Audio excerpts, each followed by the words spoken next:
Test. These mics was probably the best, or one of the best investments I got. I just got that. You should have the fuzzies on them. It cuts out all the background noise and shit. They already do it. Yeah. It came with the dog. I got them in the box in here somewhere.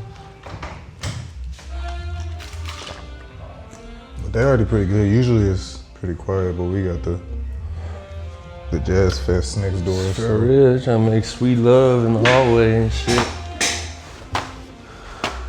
That's what we gonna call this episode, the Making Sweet Love episode. Oh man. Let's sign up for all that. The problem is how wide I already let that motherfucker. Boy. No, the problem for me is titty on belly. the floor is crooked. That's the only thing I don't like about this place, bro. The floor is so uneven. True. Like, they ain't even try. It look like they just, from over there, just tossed the concrete and it said, where it lands, it lands. Let's go. Yeah, it matches here, not over there. Boss, the concrete isn't level. Is there something in there? Yeah, but no, all right, let's roll.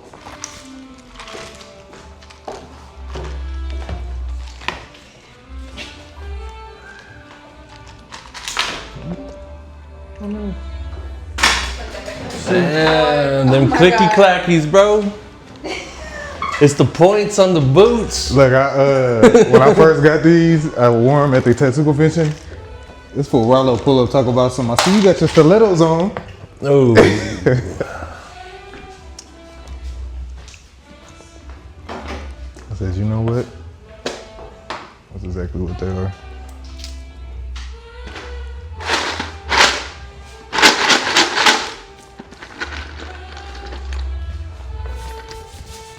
What you been up to?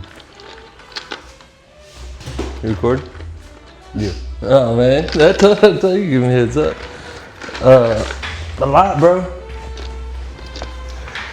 Been up to a fucking lot. I suppose we start with what we're doing here, yeah?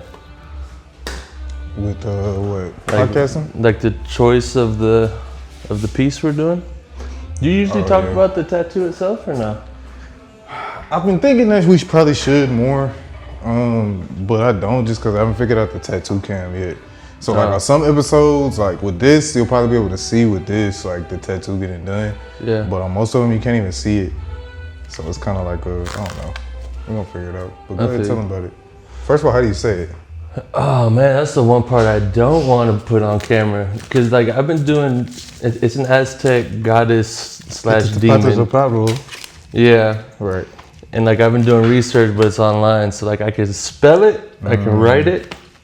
If I try to pronounce it, someone's gonna pop up in the comments like you post. That's how I thought, cause that's how I be like seeing. Okay, this person's a reader. When they know a lot of words, but they don't know how to say them right.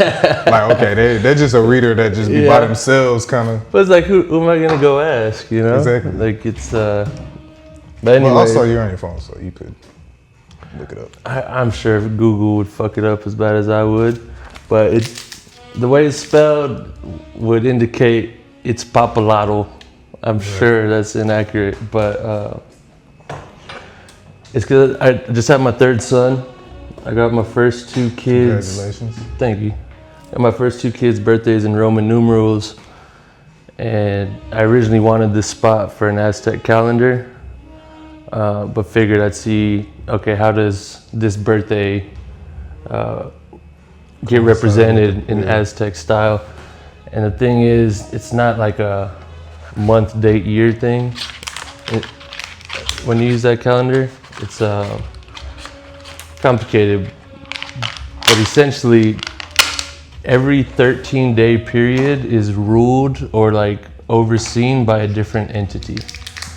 And so the entity that oversees... Is it a 365 year or? There's two parts of it. One is and one's 260 days. Okay. But in this specific 13-day period, it's this goddess / demon that we're tattooing today. And it's weird because when I dug into it, it actually has a lot of relevance to my son. Like she was originally a fallen angel of sorts, and then became scorned because she was cheated on, and ended up being like leading this group that threatens to wipe out humanity during the eclipse. I don't necessarily vibe with that. However, she still has a soft spot and is kind of a protector for women going through labor and kids who don't make it through labor. So Did your son not make it through labor? He did. He made it. He's alive. It was a struggle. He's gonna be healthy. It was fucking rough, bro. It was like heart rates of him, wife, both were going crazy, scaring the shit out of me. Was it like premature? No. Oh, No, it was really close to term, but he had the cord wrapped around his neck. So every time he started coming out, it would like tighten, and so his heart rate would drop. And by the time he came out, he wasn't moving. Damn. And I'm over here like, oh, the last one was quick and easy. I wish I was more involved in watching, and so I wanted to be on this one. And then it comes out not moving. I'm trying not to freak out my wife, but having a fucking panic attack inside, you know. And we originally told the doctor we wanted to do like a delayed cord clamping, and then I would cut it after like a minute or two or whatever. And it comes out pale white, not moving. And she's like, "Dad, cut it or we're cutting it." And I'm over here like freaking out inside, and I snipped it. They take him away. I don't know exactly what they did, like clear his airways or whatever. And then he finally makes some noise, and I was like, "Oh shit, bro!" But so I'm not saying I believe in like polytheism and that this specific entity was there necessarily. I just think it's pretty wild that the entity looking over that time happens to be the one that would look over an infant struggling through that. So the short answer is it's for my son. I was looking up the summary of it, and it was saying that it represents like rebirth as well, like with the butterfly, I'm assuming, and stuff like that. That's dope. Yeah. Then it looks badass. I ain't gonna lie, that does play a part into it. I think most of the Mayan tattoos do, honestly. Oh yeah, good little self promo in there. That's good. And I will give you your flowers towards the beginning of this. Not that I'm gonna take credit for you getting into tattooing. Oh, but brother. I wouldn't do that. However, I think I did say something that made you commit to it. Because remember when you first wanted to get started? What you said? I doubted you. You remember? You was like, "Man, you ain't never gonna be shit." I tell your mama you ain't shit. But you're that type, as am I, when you're like doubted or underestimated, your reaction is bet. Watch. I think it was like what you were saying with your son, like this can't be coincidental, just the path. Cause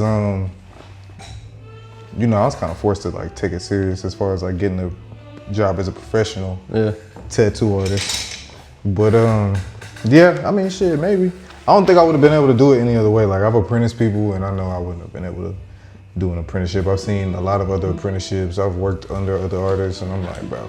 Like someone telling me what to do, hell no. It's not happening. Yeah.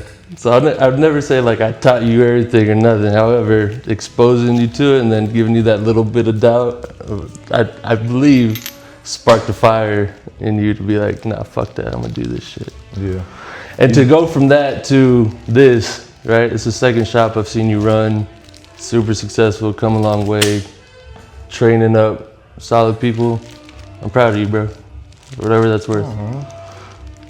The Valentine's episode. This is why we got this music in the background. Subscribe to the Patreon for the rest. Oh man.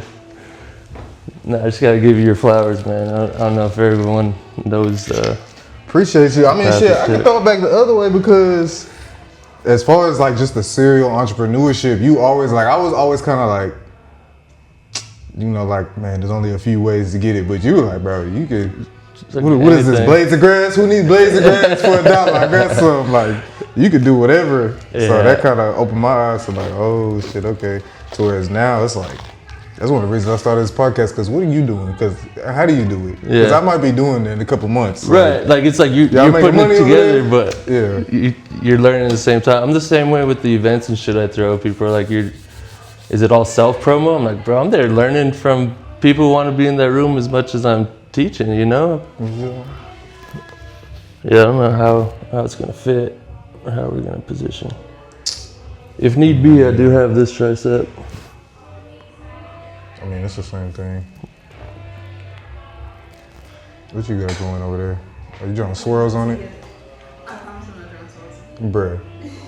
Her art, it'll be like, I want a portrait of Griselda Blanco with 3 skulls holding it, and it's gonna come out girly. Like, I don't know how she does it. Like, sword. It's something like, it'll be like the most like goriest thing you could ever think of. That she just makes it like super pretty. I'm not sure how she does it, but I'm tired of it. Take a sip of this. We should have brought the bartender in here. What are we drinking today? All right, it's not too late. I really shouldn't be promoting. I could use another one. Sour taste looks like so good. It's supposed to just be a margarita, but yeah, I can talk about hints of oak wood or whatever.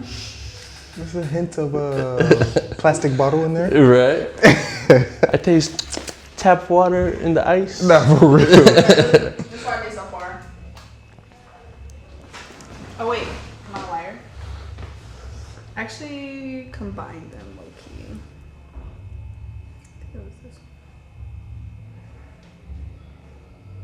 Like, I think you should combine the wings like that. The outline of the first wings, how it's more choppy, I think is live. I just want this print. Mostly those 4 triangles is most important. No, yeah, this is the shape of the. Yeah. That shape. Oh, I mean, yeah, it is just a little bit. It's really like just a little bit bigger, but. Yeah. No, that's cool. Yeah, and then if we can just like erase this outer piece and then do the. Yeah. Let them take the credit. Shout out to the research department. So this beautiful thing that I drew. You